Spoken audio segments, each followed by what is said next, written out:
స్థానిక సంస్థల ఎన్నికల్లో వైసీపీ జెండా ఎగరేయాలని ఆ పార్టీ అధినేత వైఎస్ జగన్ ఆకాంక్షించారు. చంద్రబాబు అధికార దుర్వినియోగానికి పాల్పడిన కార్యకర్తలకు నియోజకవర్గ ఇన్ఛార్జీలు అండగా నిలబడాలని ఆయన సూచించారు. స్థానిక సంస్థల అభివృద్ధికి అన్ని విధాలుగా తోడుగా ఉండాలని ఆయన పిలుపునిచ్చారు. చంద్రబాబు ఎన్ని కుట్రలు చేసినా, ఇబ్బందులకు గురి చేసిన స్థానిక సంస్థల ఎన్నికల్లో వైసీపీ జెండా ఎగరేయాలని ఆయన కోరారు. ఈ స్థానిక సంస్థల్లో పోటీ అనేది క్యాండిడేట్ నిలబడిన తర్వాత అది విజయమైనా పరాజయమైనా కూడా ఆ ప్రతి క్యాండిడేట్కు అనిపించాలి, ఎమ్మెల్యే క్యాండిడేట్ నాకు తోడుగా ఉన్నాడు అని.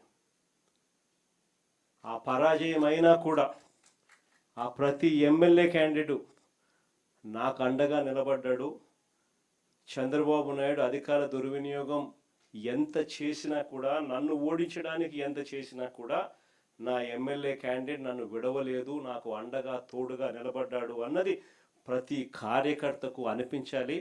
ఆ విధంగా మీరు కార్యకర్తల మనసులు గెలుచుకునే కార్యక్రమం ఈ ఎన్నికల ద్వారా జరగాలి. ఎప్పుడైనా గుర్తుపెట్టుకోండి, కార్యకర్తకు సంబంధించిన ఎన్నికల్లో మీరు కార్యకర్తకు తోడుగా ఉంటే రేపొద్దున మీ ఎన్నికల్లో అదే కార్యకర్తలు మీకు తోడుగా ఉంటారు అన్నది మాత్రం ఎవరు మర్చిపోవద్దండి. ఇది చాలా ఖచ్చితంగా నేను చెప్తా ఉన్నా. చంద్రబాబు నాయుడు గారు అనే వ్యక్తి ఎన్ని కుట్రలు చేసినా, ఎంతగా ఇబ్బందులు పెట్టినా కూడా ఖచ్చితంగా స్థానిక సంస్థల ఎన్నికల్లో ప్రతి చోట వైఎస్ఆర్ కాంగ్రెస్ పార్టీ తరఫున జెండా ఎగరేయాలి. ఇది మాత్రం ప్రతి ఒక్కరూ గుర్తుపెట్టుకోండి.